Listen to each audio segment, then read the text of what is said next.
how did you become an astronaut? Going from working in the fields to, to going up in space, how did that happen? I said, well, I could attribute 3 special events in my life that sort of led me to the road that I'm now embarking on. And the first one was, I could thank my farm working roots for that in having the dream and be born. When we were young and we went to the fields, we used to drive 20, 30 miles away from the city to the fields. And la madrugada, it was still dark outside, early morning. And it was my favorite day because that's favorite part of the day because that's when we got out of the car before the sun came up and we wanted to work and we were going to work in the fields. I would look up in the sky, away from the city light pollution, and especially if the moon wasn't up, it wasn't out. Very dark. You could see the stars, almost 3-dimensional. You could see them, and that sort of captivated me. I said, wow, it's sort of, there was a natural draw to the skies for me because of working in the fields. The second event was at the tail end of the Apollo program. It was Apollo 17. The very last mission is the only one I remember. I was about 9 years old.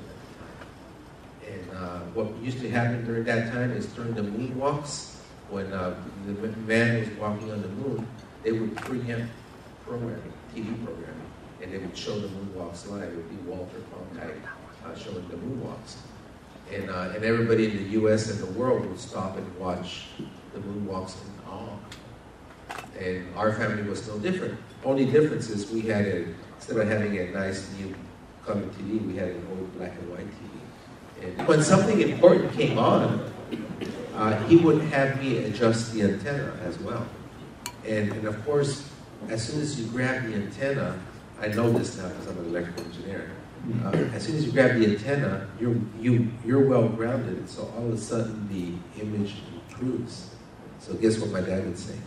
I get up there, stay right there. So if you can imagine this being the screen, I'm hanging onto the antenna, so I'm trying to balance myself so I can see the astronauts walking on the moon.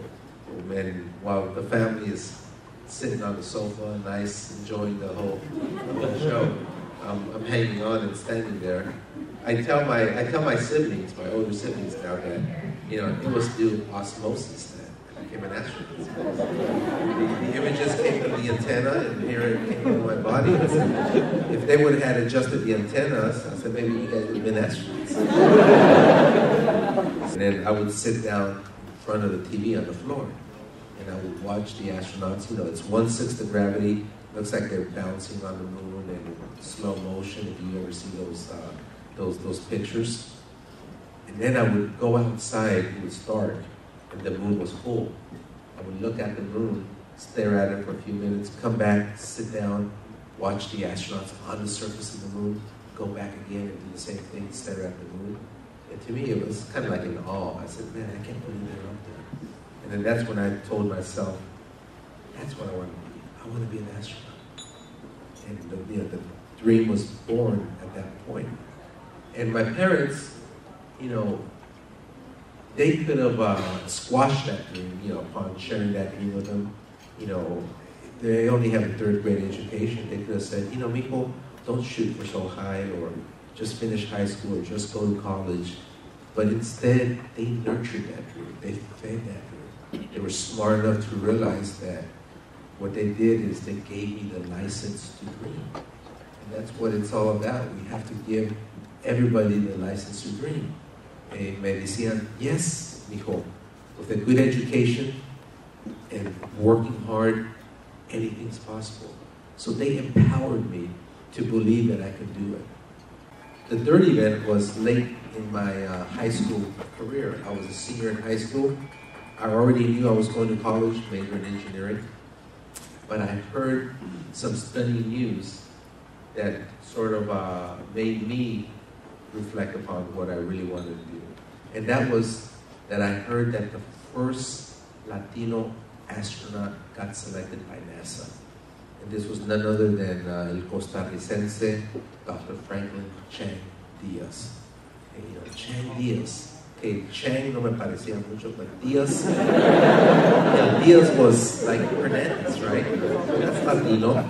So I decided to read up upon Dr. Franklin Chang Diaz. And what I read was amazing. What I read was the fact that, you know, he came from humble beginnings, humble just like mine, from Costa Rica, came to the States to study. He had brown skin, just like I do. Spoke English with an accent, just like I do. And so I kind of got jealous. Me dio envidia, pero envidia de la buena, good kind of jealousy. Because I said to myself, bueno, si este vato pudo, ¿por qué yo no?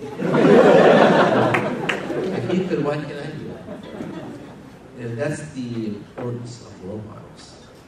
And believe it or not, you guys are role models in the community. To your smaller brothers and sisters, to your little cousins, to your little neighbors, you guys are role models, and remember that. You know, embrace that responsibility and nurture the folks that look up to you. And so, at that point, I knew I was going to college. I said, I'm going to do everything in my power to become an astronaut. Because there's one guy already that proved it could be done. And that's when I embarked upon my journey to be selected as an astronaut. You know, I went to University of Pacific, got my degree in engineering with the help of MESA. I went to graduate school at UC Santa Barbara, got my degree in electrical engineering, signals and systems, with the help of MESA. And then I worked 14 years at Lawrence Livermore National Lab.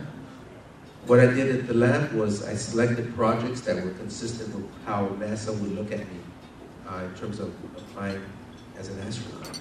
You know, I worked in the Star Wars project, developing an X-ray laser that was going to be deployed up in space.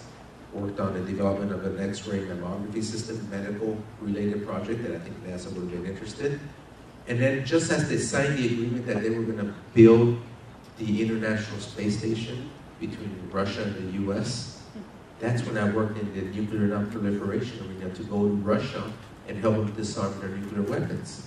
Because you know what? That justified the fact that I could take Russian. So I was having Livermore train me to speak Russian because I wanted to be an astronaut. It wasn't an accident. It's all planned. And that's how you plan your career. You manage your career in a certain way such that you can vector yourself into the direction that you want to head. It wasn't easy. It took me 12 years to get selected. In other words, they told me no 11 times. So there's a story of perseverance there. You've got to keep trying. As long as you can prove yourself year after year, you can reach your goal. Every year, more than 4,000 people apply to become an astronaut. And they don't select astronauts every year. They'll select them every 2 or 4 years. And they'll select anywhere from 10 to 15 out of 4,000. So the first 6 years that I applied, the only thing I got was a postcard that said, thanks for applying. Don't call us, we'll call you. On the 6th year, I made it from the 4,000 to the lucky 100 that get invited to NASA Johnson Space Center to spend a week. There you get poked and prodded because you have a series of medical exams. You get psychological exams, and then you get interviewed. Out of those 100, that's when they select those 10 or 15. 12 years later, 3 interviews is when I finally got selected. So it's perseverance. That was 2004. And I had filled my first application back in 1992. So that's 12 years of trying. So you gotta keep trying. You gotta keep trying. If you really want the prize, you gotta work for it. Nothing is for free. There's no shortcuts. You just gotta work hard at it.